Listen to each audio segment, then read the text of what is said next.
রোজ রোজ একই রকমের আলুর পরোটা না খেয়ে একবার এইভাবে পেঁয়াজের পরোটা বানিয়ে খেয়ে দেখুন। নমস্কার, রিমস রসুয়ে সবাইকে স্বাগত জানাই। আজকে বানাবো পেঁয়াজের পরোটা। রেসিপিটা শেষ পর্যন্ত দেখার অনুরোধ করছি। এটা বানানোর জন্য আমি একটা থালার মধ্যে 1 কাপ আটা আর 1 কাপ ময়দা নিয়েছি। এরপর এতে পরিমাণ মতো নুন আর 1 চামচ মতো তেল দিয়ে দেব।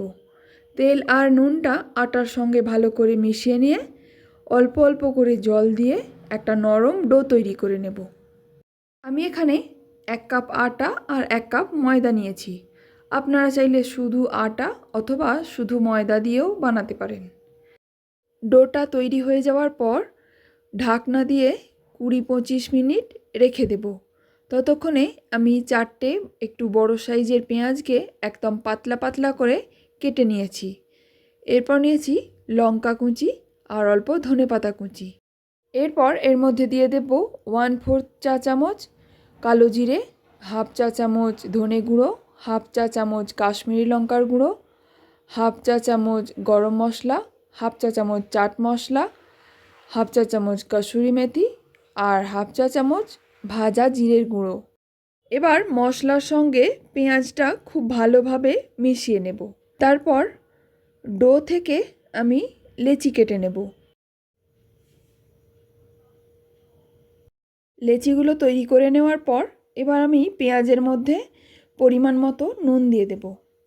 নুনটা পরে দিলাম, কারণ আগে থেকে যদি পেঁয়াজে নুন দিয়ে দেওয়া হয় তাহলে জল বেরিয়ে যাবে। এবার একটা লেচি নিয়ে বেলনে অল্প আটা ছড়িয়ে একদম রুটির মতো গোল করে বেলে নেব। রুটির মতো গোল করে বেলে নিয়েছি। এবার এর মধ্যে মশলা মাখানো পেঁয়াজ দিয়ে দেব। মশলা মাখানো পেঁয়াজটা পুরো রুটির মধ্যে ছড়িয়ে দিয়ে এইভাবে রোল করে নেব। এরপর আড়াআড়িভাবে রোলটা আবারও মুড়ে নেব।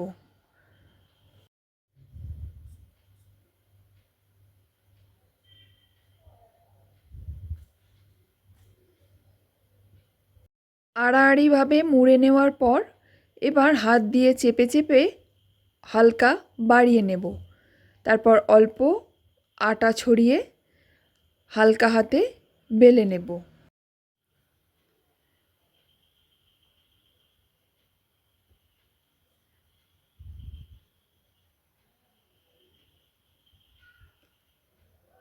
একটা পরোটা মোটামুটি তৈরি হয়ে গেছে।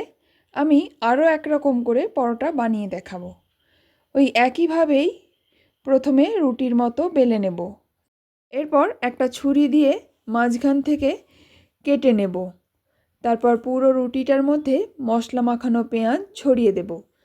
চামচ দিয়ে পেঁয়াজগুলো হালকা প্রেস করে দেব, যাতে পেঁয়াজগুলো রুটির মধ্যে আটকে যায়।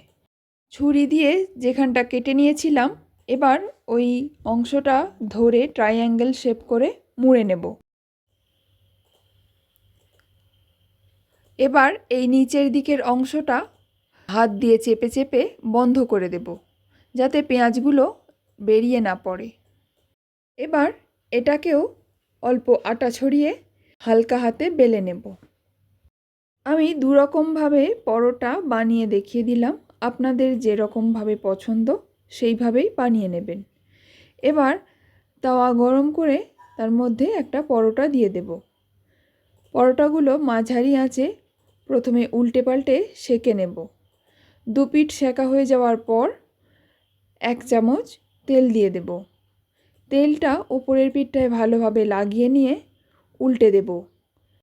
উল্টো পিঠেও 1 চামচ তেল ছড়িয়ে দেব। তারপর লাল লাল করে ভেজে তুলে নেব। তৈরি হয়ে গেল পেঁয়াজের পরোটা। এই রেসিপিটা যদি ভালো লেগে থাকে প্লিজ লাইক, শেয়ার আর সাবস্ক্রাইব করে দেবেন। রেসিপিটা শেষ পর্যন্ত দেখার জন্য অসংখ্য ধন্যবাদ।